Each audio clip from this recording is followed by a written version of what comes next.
Welcome to UTB Blogcast number 36. We've got Dave here from the beginning this time. Got Erica. Yay! Or not. Hello. And Chap. We've got one. Hi guys. That could be one too many. Okay, let's just get right into it. This has actually been a pretty slow week. But I've started hearing complaints that people are thinking Marshmallow should already be here. I ain't afraid of no ghost. Or something. We're actually right in time from what we were told when Marshmallow should be approaching. But like even today, I kind of got into a little conversation with somebody on Twitter that was, I basically just kind of saw him going at Verizon, telling them that the priv was overpriced and it came too late and BlackBerry's screwing this up and BlackBerry's screwing that up. So, you know, my job to go in and correct a little bit. But educating the great unwashed, yeah. Exactly. But one of the things he was saying was, you know, Marshmallow's late, and it's not. You know, BlackBerry was very plain, and when it would be here, we still have some time left in that period of time that they said that it would show up. And we know it's with the carriers right now and finalizing testing, and I mean, no telling when the American carriers will get it. Yeah. But they've got it. Yeah. Well, I don't know. Some people like marshmallows right out of the bag, you know. And then some people like marshmallows, you know, nicely golden, you know, just a little bit of golden toasty on them, you know. And some people like marshmallows, you know, golden black. You know, that's kind of the way I like them. So I'm fine if it takes a little longer for my marshmallow to come, because, you know, I guess the Nexuses of this world or whatever, they got the marshmallows right out of the bag. And who else? Has anybody else gotten marshmallow pushed out? Anyone? I think someone did. I'm really not sure. I know that the Note did, because that's what this guy was using, and he was saying he's on the same OS that I am. Right. So I mean, we know that the BlackBerry Android OS is not the same OS as what's on the other phones. You know, and that's one of the things that this guy was telling me is, why would I spend so much? Chat, there's a mute button.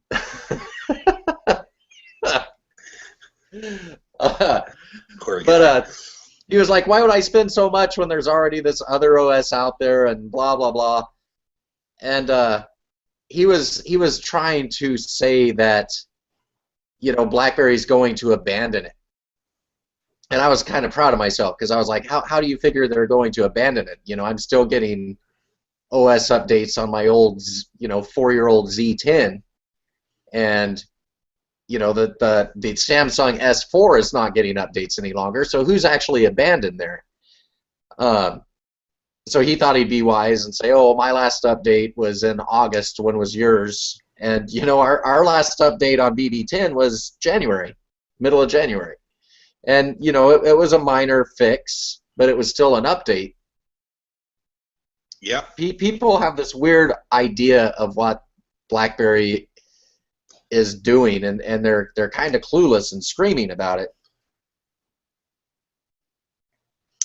Yeah, I mean, all kidding aside about marshmallows out of the bag or toasted or whatever, the serious thing is that they have to make sure that it's ready for what they think is prime time, and what they think is prime time is being as secure as possible. Probably, you know, with the greatest thought towards enterprise, in mind, that kind of thing. And out in the wild, I think we've seen pictures of it being openly, well, how open, I don't know, but openly beta tested. It is being carrier tested right now as we speak. Saw the pictures, earlier this week? Yeah. So how long it's been being tested for, I don't know, but it is being tested. It's going to come out soon. Don't ask me when. But if it came out in the next 30 days, I wouldn't be surprised, and it wouldn't make me angry or think that it was late. So I don't understand why people are all hot and bothered that they don't have it on their priv already. Nobody said that was going to happen. I think the other thing we need to weigh into balance is priv. Yes, it's by BlackBerry, but it is an Android device. Now, how many other OEMs have Marshmallow on their Android devices? Not that many. It's a very small saturation, and it's a very early days with Marshmallow. The great thing about BlackBerry is they've already pushed out all of the security updates. We'll get to that later, no doubt. But they're not going to be dragging the chain. They're just not going to be one of the early adopters, and they can't be early adopters because they need to make sure the security stuff is nailed down. They need to make sure that their systems are running fine. Correct. Yeah, I think we've got to put this more into the park of Android as a whole rather than saying, well, this is BlackBerry's thing. And if BlackBerry doesn't get it out, BlackBerry's failed.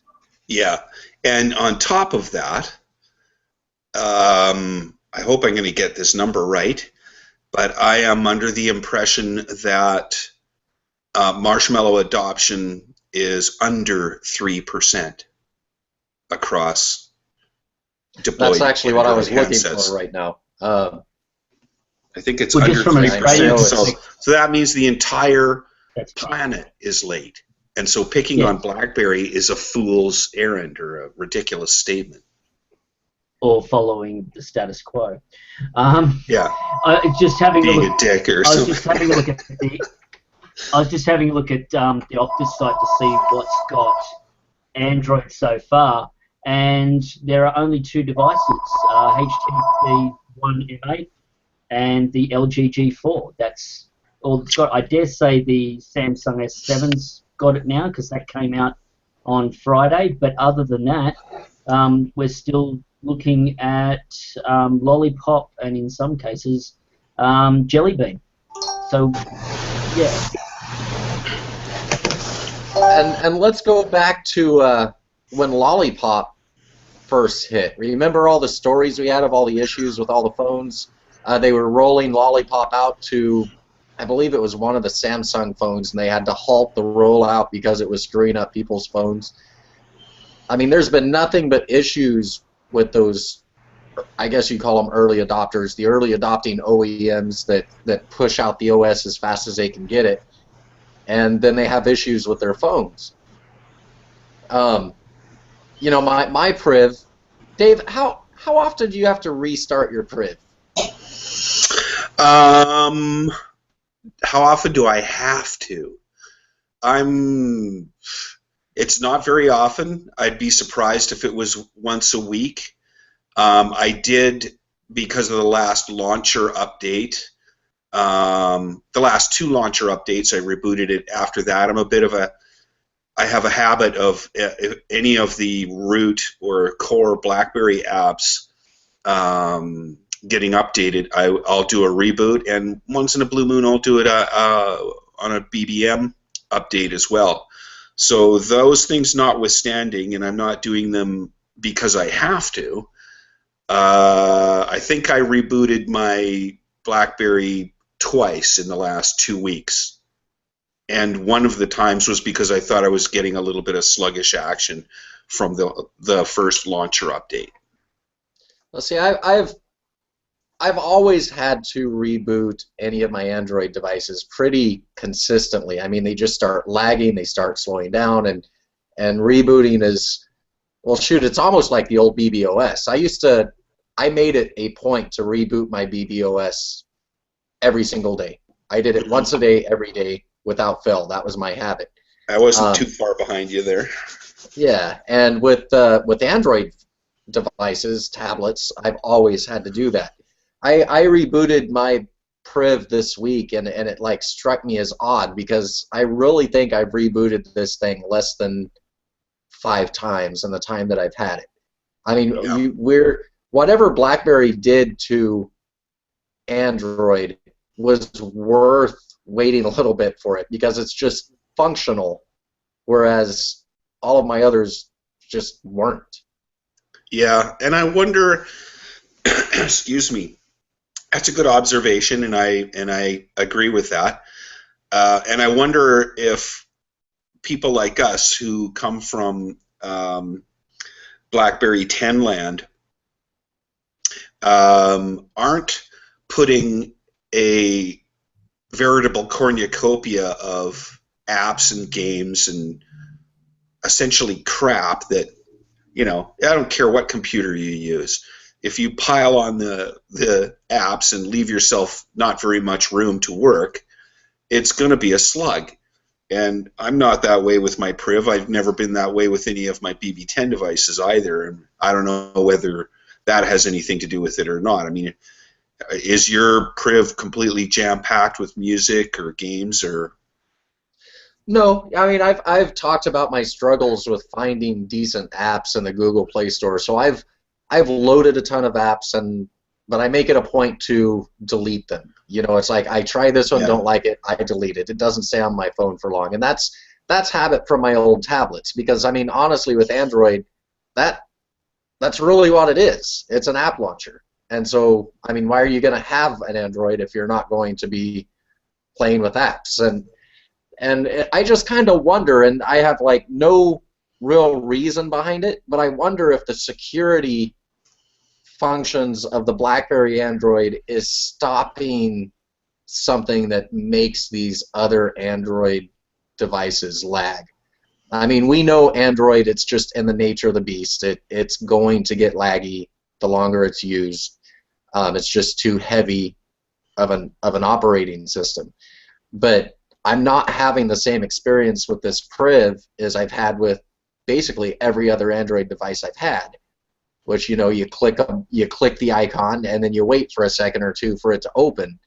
And I'm just wondering if that may have something to do with the security features. You know, if maybe these other devices were lagging because stuff's going on in the background that the BlackBerry isn't allowing it to do. Not sure. Maybe there's some improvements in memory leaks, or I really wouldn't know. I'm not a software engineer, but you know, that's a good experience. You know, and like I say, I did have my very first experience with lag on the first launcher update. Second one, and then a reboot, and I seem to be fine now.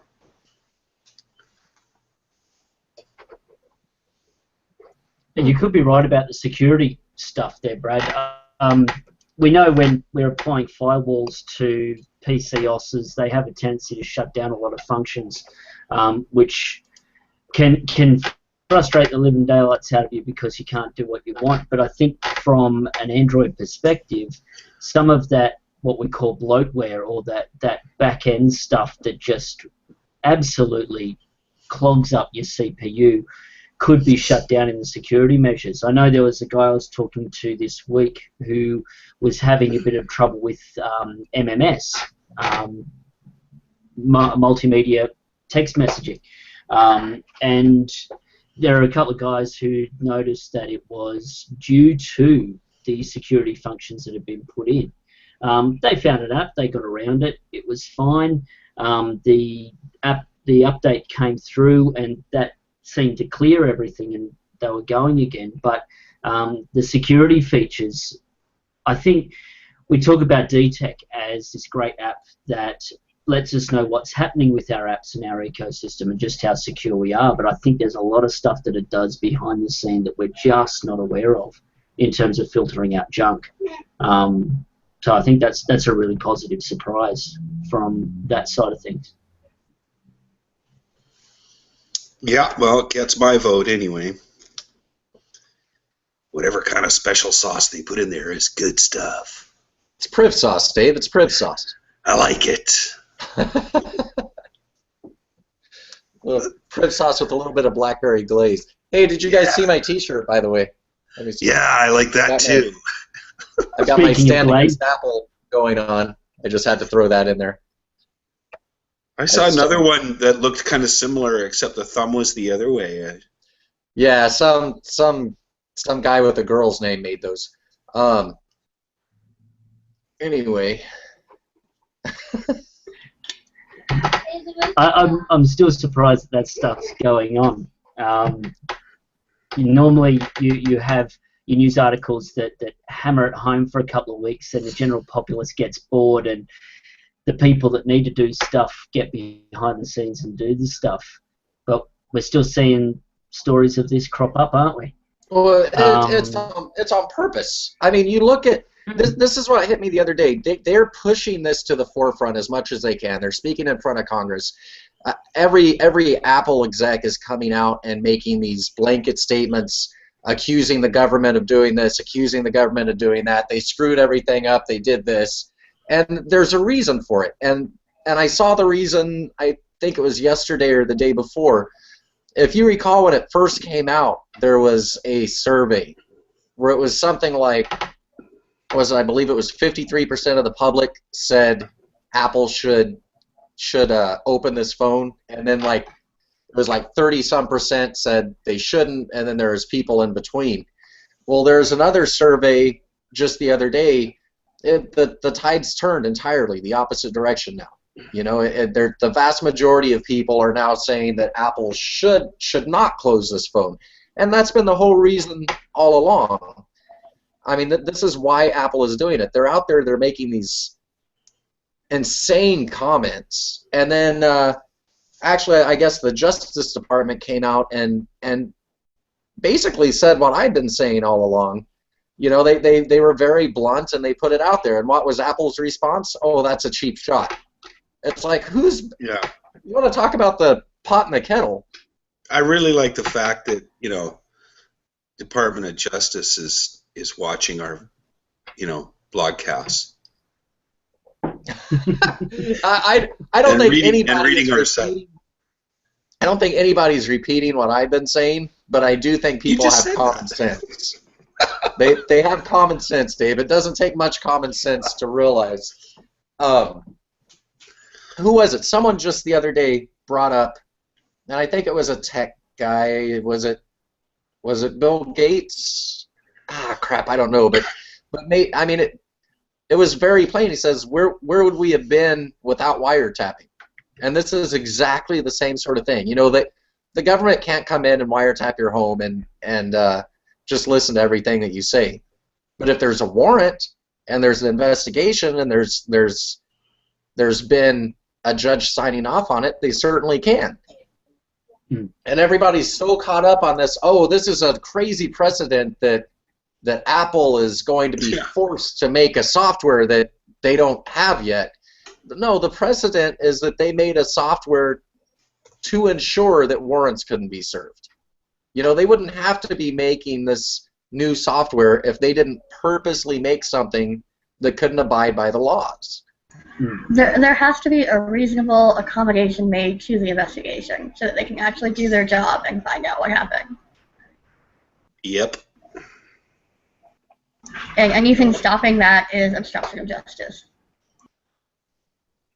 Yeah, I kind of like what Brazil did with their Facebook guy. They just went and threw him in jail. It's like, I would love to see Tim Cook spend a little bit of time behind bars for completely ignoring what the courts have said and blowing it up out of proportion. Yeah. Is there an app for that, Tim? I don't think so. Brad, I think you're right. I think like Apple likes to throw it back in the news and each time the media cycle starts to cool down. They want it back in the front page. So they start making those comments again all over again as soon as it starts to slow down. Well, they moved up their announcement. They've pushed their announcement to be the day before their what is it? I think it's a hearing. Yeah, the day before the hearing. They made it a point to get their announcement in the day before. Yep, it's very strategically well done, like all of their marketing is. And that's the thing. It comes down to that whole marketing angle, doesn't it? And Sure. I think what they've done well, I'll say well from their perspective, but terribly from everybody else's perspective, is that they've pulled their ardent fans in along for the ride. And rather than making it just about the issue of national security and privacy, they've turned other issues. So I was reading an article from Sneaking Alpha this morning, which absolutely had my blood boiling, because the whole aim of the article. I'm going to go here. No, I'm going to go here, Dave. The whole aim of the article was to imply that the government effectively set this entire thing up to force Apple into a place where they could just get through to any device. And the bottom line for this was not, okay, we have to be careful of our security. Okay, we have to understand there's a judicial system and national security at play. It came down to the fact that stocks will fall. Yes. And this particular author was saying that the only problem here, and that the government was not just wanting to get a backdoor to iOS devices, but they were also wanting to put a stranglehold on Apple's stock and drive it down and drive it to a place where investors were losing money. And I got to admit, I was kind of incensed that they were able to simmer that whole thing down to a thing of making money. This person is very long on Apple, and this particular blogger at Seeking Alpha makes absolutely no bones that everything that Apple touches turns to gold, and that Apple can do no wrong. But to boil it down to simple dollars and cents, I was absolutely incensed by that. We're talking about people's lives here. We're talking about families who are looking for justice, who are wanting to see the right thing done. And yes, Apple boils it down to marketing. Their fanboys boil it down to dollars and cents. How many Apple devices are going to be sold if people think that the FBI can suddenly crack into them? My, are we a paranoid nation? Actually, I don't live there, so no, I'm not. Anyway, that's my soapbox. That's my soapbox for today, and I think I'll step down from it before I get into trouble. You don't step down from a soapbox, chap. You use that soapbox to get up onto your high horse. That's what you do. Yeah. That's the UTB way. There you go. Well, back to BlackBerry. This was today, right? That they posted their track record on their Android security updates versus 8 other OEMs. Or I guess it's it's 9. I didn't know if they were counting themselves in that. I really wish they would have named these OEMs instead of just call them OEM 1, OEM 2, OEM 3. But it's kind of shocking when you know that, for instance, Samsung swore that they would be right there, right behind Google pushing out these updates. And was it HTC jumped on the bandwagon too? Was it HTC or LG? I forget who it was, but they were very publicly said that they would be sending out these monthly updates right alongside Samsung. And looking at these charts that on Inside BlackBerry, there's 3 that have patched each time, but they've been incredibly late.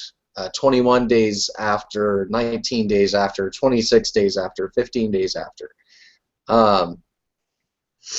And BlackBerry's right there pushing them out immediately.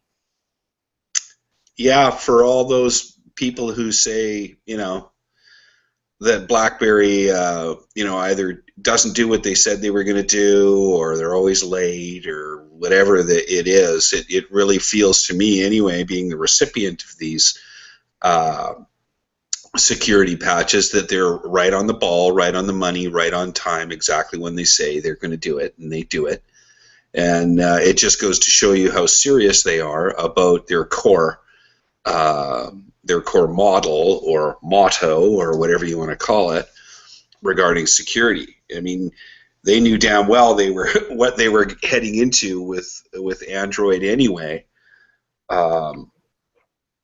Even though it's not as bad as Apple, but we've already beaten them up.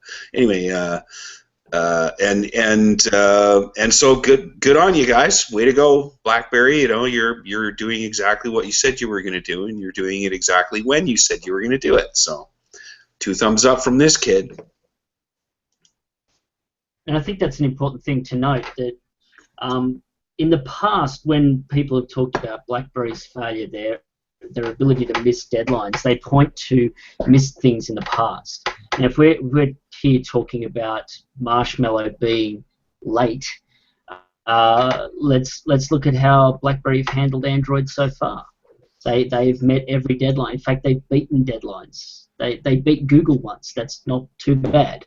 And you're right. Having a look at these figures, it's pretty dodgy that even the guys who have committed, and it looks like at least in December they've attempted to commit as well as they could, have slowed down. And now what are we? 7 days? No, we're 9 days out. Well, in Australia we're 9 days out from the last bulletin, and I'm looking at that from an Australian perspective. We're only a couple of days out. Don't mind me. But nevertheless, we are still seeing that these guys are not following suit. Again, they're missing the deadline, and whereas BlackBerry, they were there at day dot. So if we're talking about when is Marshmallow coming, Marshmallow will be ready when it's ready, and it'll be out as soon as it's ready. I don't see them getting it ready and then sitting on this for a long time because of their track record with these security patches. That's right. So that's exactly right. We don't want it before it's ready. None of BlackBerry customers want it before it's ready. Whether they think they do or they don't, they just don't want it, people, before it's ready. Anything else is wrong. I'll be honest. I'm kind of anxious to see. You know, they gave us a time period for Marshmallow, and the former BlackBerry was always late. It was. Our updates were late. Our new devices were late. Everything was late. They were late responding to things. They were late responding to the iPhone, and well, that's what got us here. So I mean, BlackBerry late. We're all used to that. But think back, you know, over the past year, they've hit everything. You know, what have they not hit? If they've made a promise, they've made it. And I can't think of anything that they've really missed. And you know, I think we as users are just used to the history of being late. That you got these people, you know, oh, they're late on Marshmallow, and they're not. We've got, I believe, 3 more weeks to be within the time frame that they gave us. I'm kind of anxious to see if we make it, you know, because I think if we do, that's going to be one more feather in the cap that BlackBerry is doing exactly what they said they would do. Yeah, and if they take a week or 2 longer than that, I'm not going to cry. And I'm not going to be one of those people that says they're late, because all I care about is it being done right and that it happens. And I'm kind of anxious to see what happens with these autoloaders, because you know, like BlackBerry definitely pushed out every one of those security updates. My phone didn't get one because AT&T didn't push it out. So I skipped 1 month and jumped right to the next month. You know, that the next month they were right there on the spot, got it immediately. But there is a month that I didn't get, and that's my carrier. That's not BlackBerry. You know, Dave got his, I didn't get mine. That's not BlackBerry's fault. That's AT&T. Yeah, I agree. The three major carriers up here were within a day of each other. Right. So what I'm wondering, if this autoloader that they've presented may be some way to get around that. You know, like I haven't played with it, I haven't tried it, but you know, they've got the links active for the Priv autoloaders, and there's the T-Mobile, the AT&T, and all other. I'm just wondering what would happen if we tried to load an all other on an AT&T Priv. Well, that would work if it was an unlocked phone. If you had purchased it from BlackBerry, unlocked, and were running on AT&T, then that would be the autoloader you would choose, is all others. Yeah, but if you purchased an unlocked, you would get the OS from BlackBerry anyway. You wouldn't be getting it from AT&T. That's what I'm saying. So even though you were running it on AT&T, you wouldn't choose that autoloader. So you purchasing your device and it not being unlocked, and it's on AT&T, then you need to use that AT&T autoloader. Test it, Dave. Try and load the AT&T on your unlocked phone. Do that for me, would you? I'll get right on it. Thank you. Yes, it is. Bye. No, I just can't help but wonder if there's not something behind this, you know, because if AT&T tests it, if they say, hey, this is okay, this is good to go, and then they don't actually push it, which we've seen that sort of situation happen before, you know, could BlackBerry just throw the autoloader up there and we install? Not sure. I mean, every file has, by nature, a date attached to it when it was created. So, you know, you'd have to see that date change in order for your theory to be accurate, because of until there was another major OS update, like, 5.1.2 or something at this point for Lollipop, then, all you're going to do is take that same, like doing a Windows 10 install and then doing the Windows 10 updates. That's what you're doing. So I don't know. You could be right. I'm not sure what the whole picture of why they're doing this. I'm kind of glad they're doing it, and I'm also kind of curious about it. I'm not going to be negative, but let me put it to you this way. I had my phone locked, so the lock screen, right? Nobody can come up to it and enter my password, I hope. But while my phone is in that state, I can get it into the bootloader menu. I do not need to put my password in order to do that. All I have to do is pick it up, so it could be yours, not mine. I could pick up your phone, hold down the power key and the down volume button, and boot it into that bootloader menu. So the question I have, and maybe I'll do it this weekend, I'm not sure. I could just hop over to my Passport and try this. But I'm very curious to see what happens. Is this like BB10? When you're doing an autoloader with BB10, you have to know the password on your phone? I'm very curious about that, because if you don't need the password to your phone in order to complete this function, and I'm surprised I didn't need it to get into this bootloader menu, then how secure is your phone? I mean, I should be able to go to any place where there's a priv, steal it, and now it's mine. Just load it from scratch. You see what I'm saying? You know, when I did autoloaders and stuff on my BB10, I had to have my device password, or it wouldn't work. Right. So I haven't gone through the process. I'm reading the page right now. I'm reading the directions, I guess you'd say. It doesn't say. It doesn't specifically say. And because of that, I grabbed my phone at work and pressed those 2 buttons from the lock screen and got into the bootloader menu, which initially disappointed me. But I don't know if it's going to ask for it if you go through this process. Well, I suggest that perhaps we conduct our viewers to keep an eye on UTB blogs over the next week, and I'm sure either on a blog or in the forums, Dave will come up with that answer and let us know what's going on.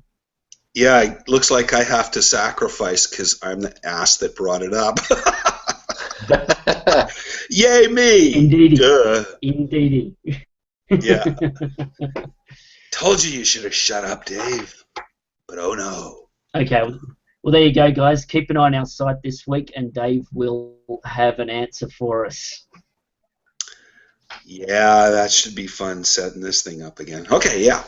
Well, I mean, you look at what's on the bootloader menu. I've just pulled it up here. Right. Continue to the boot up, reboot into fast boot, turn off the device, and barcodes. I mean, there's not really much you can do there. No. Everything in that menu does what it says.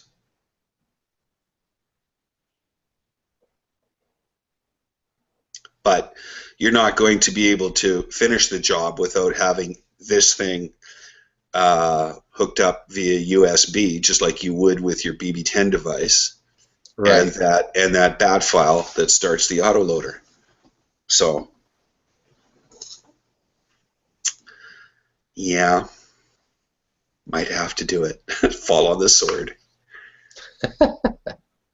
See what happens. I don't see a problem here. I think it's, I think to follow the on-screen directions we shall find out, but I think it's going to involve passwords and whatnot. Okay. Well, that's what I fully so. expect. Yeah. I hope so. Damn it, Dave. We'll have an answer for you, folks. What? What do you mean, damn it, Dave? Dave. We'll get Robert. We'll get Robert to do it. He's got a couple extra privs. Yeah, that's right. Yeah, he's got. Or as he calls him, a couple extra cameras. Yeah. That's right.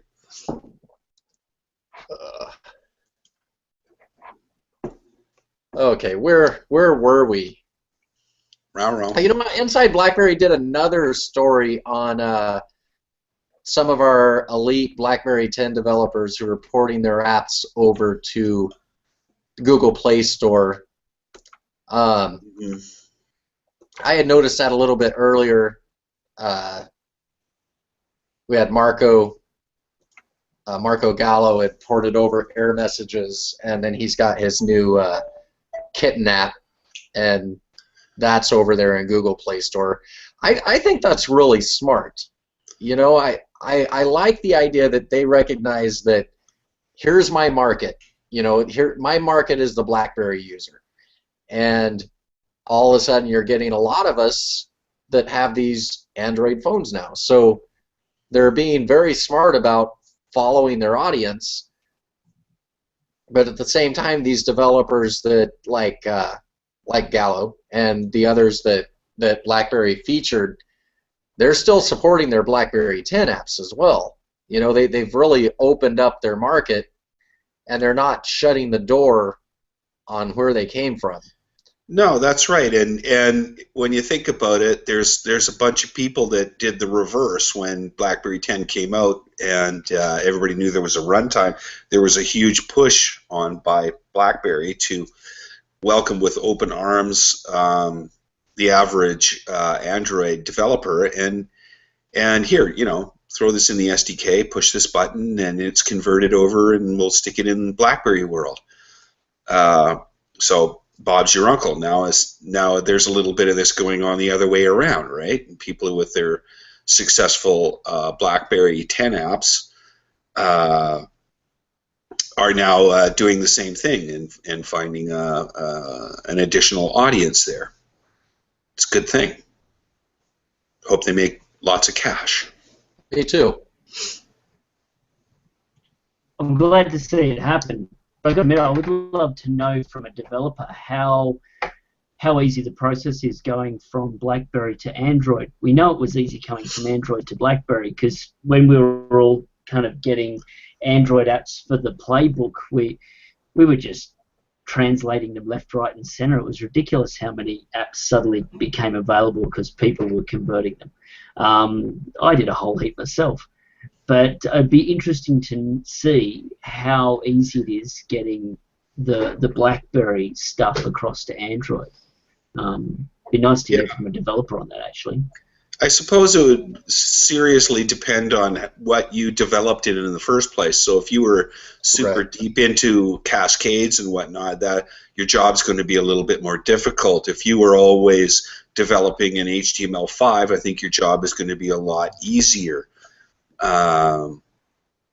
So I don't know. I think it really depends on where you started. I think using Marco as an example, he was doing some fairly deep cascades things. Not sure if that changed.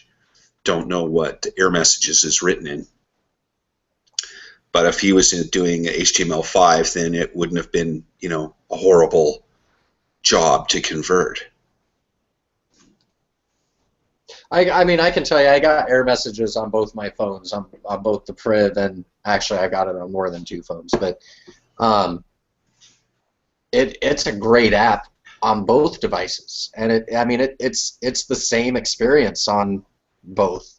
So I know nothing about developing. I would be clueless, but whatever he's doing, it works well going across both. Yeah. Yeah. Yeah, well, I'm fairly clueless at developing. That's what my mom said anyway. I'm pretty clueless at a lot of things, but look what happened.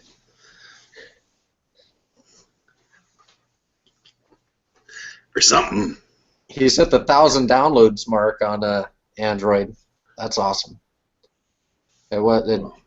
The first time I downloaded it, it wasn't anywhere close to that.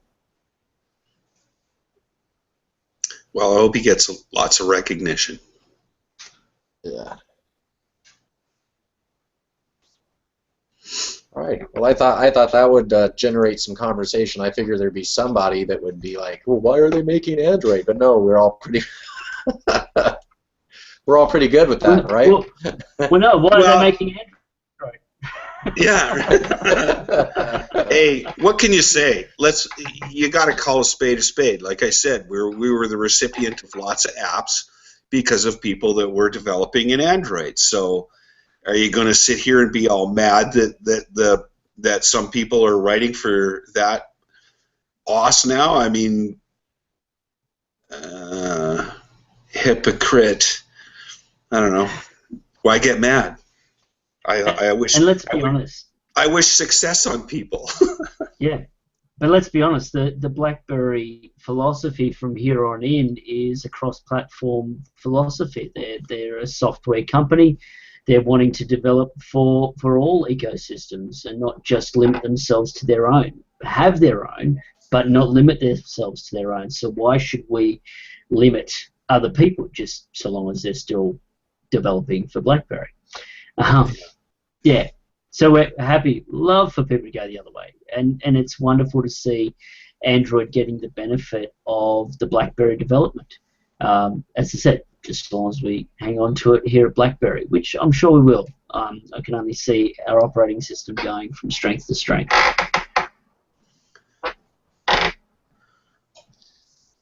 We've talked a lot about the Priv and BlackBerry Android. But just to be clear, what's everybody's primary device on here right now? I have a Passport. Yeah. passport. I got the ground down corners. But yeah, Dave's the privy, but like I'm not the least bit concerned. You know, I still prefer my passport or even my classic to my priv. It's just there's a lot of priv news right now, and there's not a lot of BlackBerry 10 news right now. And I think that fact brought Bigley back to us this week. Bigley will not touch the priv, I don't believe, and he made it a point to come storming onto the website to say that he demands BlackBerry 10. And I really like that little hashtag. You know, get rid of the choose, bring in the demand. I like that a lot. That's got Bigley written all over it. Yeah. Well, he's British, you know. He has by default a penchant to take over the world. So, you know. Plus, he's Bigley and he's a demanding little sot. But yeah. So long as that world only covers a third of the globe, it's okay. Yeah. But I think you've already taken us over, okay? But, yeah. We've got to understand that BlackBerry needs to focus on this. They've got to have this direction be successful. BlackBerry 10's not going away, but at the moment we're focusing on the Android aspect of it. BlackBerry 10 is getting some maintenance releases throughout the year. We're expecting one of them to come along soon. But it's the year of the Android. Chen made that clear. We've known that. They're not maintenance releases. Stop saying that. You're reading the other guys. Well, that thing. Sorry, I've got it. So I am. Yeah. You know, the updates. The updates. We're getting updates for BlackBerry 10. Okay, I'll look over here because there they are. Right. Yes, the updates. We're getting updates for BlackBerry 10 this year. So we're not. BlackBerry 10's not dead, regardless of what you read over in this corner. It's the year of the Android. It's the year of the Priv. It's the year of whatever other device is coming out later this year. And we will see more BlackBerry 10 or 11, dare I say it, down the track. So I think we just ride it now. We ride it for what it is. It's a good thing. It's good development. It gets the BlackBerry software stuff out there, and it will be a positive move for the company, which is going to be cross-platform software, all that stuff that we're hearing. And I think it's only going to be a strength. Yeah, no, I agree with that, and we all want to hear more news and see more development for BlackBerry 10. You know, everybody does. But Brad, you have to remember that, you know, Stephen is, you know, he's upside down there in Australia, and his toilet goes around the other way. So, you know, you got to take it with a grain of salt, right? I don't know, man. The toilet going the other way just freaks me out. I mean, I don't. It's all wrong, man. You really confused me calling him Steven. I had no clue who the hell you were talking about. You mean that name that's right under the bar right there? Yeah, right. I've actually drank beer with the guy, and I never called him Steven. So at least 36 times or something. What number blogcast is this? You know, having said that, we did get the passport before America. You know, you did. Look at it. Yeah. I don't want to push that one too much. Yeah, but you didn't get those fancy rounded corners. You know, they had to spend some good time on a grinder. Yeah, we got the better design. We got the original. You know, we got the passport that BlackBerry intended to make. Yeah, the classic passport. You know, you, me, and Blackjack all sat there together and had all three designs of the passport sitting there. And I'm sorry, Blackjack won. That silver edition is beautiful. Yeah, that is just the most beautiful unit. Absolutely. I got to admit, I did enjoy it, but as I said then, and I still say now, I love the original. I don't know what it is. The original it strikes me as this beautiful device. I like to see it naked. You know what? I'm going to say the one thing that AT&T Passport is better for, if I can figure out how to take my pseudo case off of here. Huh? Giving you coverage. That's what the AT&T Passport does better than any other passport. It lets you make phone calls. Yeah, really. Takes better pictures. Look at the bottom of your phone. Look at the bottom and the edge of your phone. That's where the AT&T is better.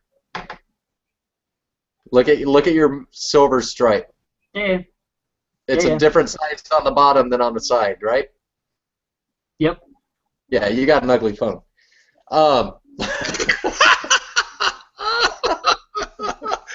Your passport's so ugly. No, in all honesty, if I would have had my druthers, I would have got the original instead of the AT&T. I just felt like I had to get the AT&T because I fought with it so much. But when we were sitting there comparing all three phones, I will say that the AT&T has a better bottom than the original. There you go. The AT&T Passport is the Kardashian of the three. No substance. Yeah, there you go. I mean, that's just like, why did I even say that? That was bad. So, Erica, what's going on? I'm just sitting here listening to you guys talk. Well, that sucks. So does everybody else. So Erica returned with her podcast. I did. Over at UTB Geek, and did you just record your other one tonight? Is that what you were doing? I did. It won't be up for another week or so. I just did the interview tonight. Gotcha. I still have to do all the other post-production stuff to make it pretty, or as pretty as it can be. Episode 5. Post-production is overrated. Get it in there raw. Hey, I need all the help I can get. Do it now. Speaking of post-production, anybody that listens to our audio blogcast and has gotten used to our little intro theme song that I love so much, that's going away. That's gone. The licensing, they changed the licensing on that to purposely exclude podcasts. That is amazing. Yeah. I never realized how restrictive all that crap was until you brought it up. I never knew how I don't get why or anal, or it's amazing. I don't get why the podcast is different than how he has it formatted out for other things. I don't understand. Yeah, I mean, you could buy licenses for certain things. You could use it free for YouTube, but absolutely no use on a podcast. And that I honestly don't understand that. So we're gonna have a new theme song performed by Dave Matthews Band. Well, I don't think that's what it's called. No, but originally, you think I could get away from that? No. And still to this day, every week, I got a phone call and I'm talking to somebody who's, oh man, I loved your last album. It's like, haven't heard that one before. Anyway, yeah, that's cool. Brad and I were yakking about this problem yesterday and this morning, and so I sent him a clip of one of our recordings. I don't know, must have been 10 seconds or 15 seconds long, and so I I don't know. I just elongated it. I guess it's about 45 seconds long now, and threw it in a loop. So we're going to use that. Should be. Let's just say that when I asked Dave to do something with that loop, Robert immediately jumped in with it. That's what she said. So yeah, you gotta have a "that's what she said" in there, or it's no fun. Of course he did. Yeah, you gotta have one of those. Oh, she says a lot. Yes, she does. You know, okay, let's talk about how great BBM is. We've got our Ping Me thing going on. I'd love to hear. Well, no, I'm not going to say I'd love to hear. We want to hear readers' stories, their use cases for BBM, and we want to publish them. We want to hear as many of these stories as we can get about BBM, and we want to start spreading how great it is. UTB would not exist without BBM. That is how we all communicate 99.9% of the time, and that 0.01% of the time that we don't communicate on BBM is here. These blogcasts. So we are 100%. So what we're BBM. saying is, don't stop using BBM just because we were formed using it. That's true. Don't let But, that hey, be an excuse. No, even if it created us, it does make good things too. But when you have a busy group, and lots of people are talking, and you got 24 hours worth of stuff, and then suddenly Robert, our site admin, comes in and hits the last 24 hours quoting with a "that's what she says" on anything he finds funny. Yeah. That tells you the true power of BBM. That's right. He likes It's that. a productive workhorse. And he also likes his intermissions, or whatever he calls them. Yeah.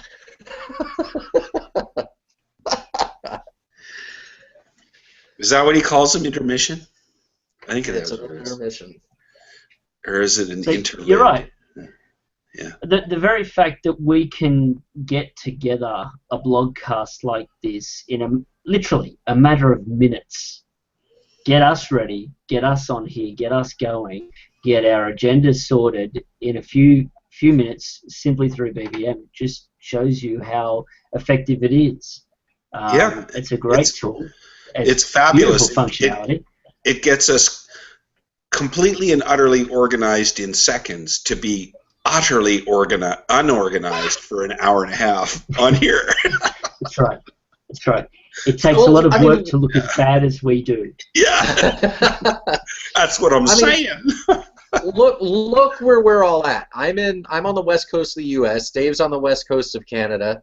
Bartron is on the east coast of Canada. Chap is down under. Erica is somewhere back in the boondocks. I'm in Missouri.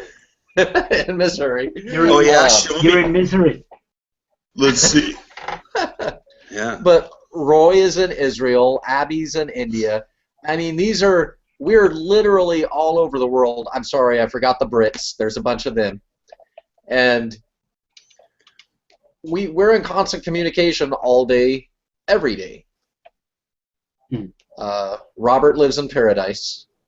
So, I mean, it's amazing what BBM can do. Now, I mean, we could just use WhatsApp and go for hours at a time where we can't speak to each other, but just keep checking that Twitter address to see when the service comes back up again. Having said that, at least we'd all have each other's phone numbers. And everyone else we know. Yeah. Wow. Gag me with a Smurf. We won't be using WhatsApp. No. No. So I think the point of this was to encourage readers and listeners to tell us their stories. It was. That's right. Good catch. And this Eric. is our story. This is our story. You tell us yours. And we're sticking to it. Or something. Until next week, when it changes completely. Now, what will our next focus be? I don't know. Getting Grim to ditch the robes. Yeah, good luck with that. Next thing you'll have Blackjack on here face to face. That's never going to happen. No, it's not. Oh, I know that's never going to happen. You and I both know that. You know, I'm going to tell a story about Blackjack. I've hung out with Blackjack twice in real life now. And you live to tell about it. Chap was there for one of them.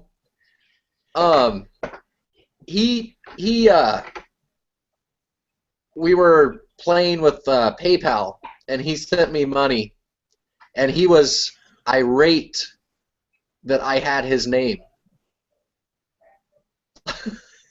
This is after I've hung out with the guy twice. Oh, we bought stickers. That's what it was. I'm sitting here trying to remember why it was the PayPal. But and don't worry, Blackjack, I've already forgot your name, Charlie. But I haven't. I have it on record. It's going up on our website tonight. But yeah, that's just kind of funny. I don't even know where I was going with that. But there's a lot of private people that use BlackBerry, like very private people. Well, that's what it was built for. That's what the company was built on, and doesn't surprise me. And God love you for it. No problem. That's what they expect now. That's right. It's what you bought in for, and it's what you get. And they will work with the authorities when necessary. Yeah. So stick that in there. Yeah. When they do find out that Blackjack has that massive grow up, I mean, sorry, you know, BlackBerry will help them out, you know, or something. I'm only kidding, dude. You know what? Okay, let me jump up on my soapbox for a minute. One of our readers was commenting on my last Apple article. I wrote a post, and I mean, it's honestly, it's a short jump to look at who is using modern technology to commit heinous acts, right? We have not seen or heard a story of pedophiles where we didn't watch the police walk out of their house with computers. And my story, I posted two recent celebrity incidents, the Jared that we all knew about, and somebody from a TV show that I'd never heard of before until I searched on Google for a high-profile case, and those are the first two that popped up. But in both cases, these people, massive amounts of evidence, that incriminating evidence was on their computers or thumb drives. Now think about it. You get these pedophiles, these kiddie porn mongers. They're already using technology, right? I'm afraid to see what Dave's doing. I'm just saying, that's your computer now. Exactly. And if you've got a method where you know the police cannot serve a warrant on it, do you honestly think that crime is not going to explode? I mean, I would have thought that terrorism was the worst possible thing, but then you start thinking about it. You know, you've got your mafia. It doesn't exist. Whatever. Yeah, that's organized crime. We've had it forever. It's going to be there forever, and I could see that being wishy-washy. But when you start talking about pedophiles, and I'm trying to think of the other things that the guy told me that I couldn't talk about. One of our readers said that by using the pedophile, terrorist, and I believe there were two other things, that I'm basically grabbing at people's heartstrings and not making a logical argument. I'm sorry, I think that's an extremely logical argument. I mean, and he provided me a Wikipedia article where somebody at some point in time had said that you can't use these points as an argument. Yeah. The four horsemen of the infopocalypse. There you go. You know exactly what it is. So because somebody at some point in time stated that you can't use these arguments, and it sounds like it was probably popular for a short period of time. You know, that idea that that we can't use our brains and think about these things. What are you looking at it, Erica? What are the four things that you can't? It's listed as drug dealers, money launderers, terrorists, and pedophiles. There you go. So apparently, when you're making a point, you can't talk about those four things. That's bullshit. Yes, it is. Thank you for saying it first. and I can tell you, I didn't have to. You know, I mean, I don't put those four things in the same category. Terrorists are horrific. Pedophiles should all die a painful death. I'm sorry. And then you've got, well, you said money launderers and drug dealers. I don't care about them. That's how I can hear. But I can tell you that money launderers, yeah, that's another area that iPhone growth would explode in huge amounts if police weren't able to serve warrants on those phones. Yeah. That is another area that is highly tech. I mean, that all of that business is done via technology anymore. Yeah. I'm just glad you brought this subject up, because up until a couple of weeks ago, I didn't know that a pedophile wasn't somebody just, you know, modifying a bicycle part.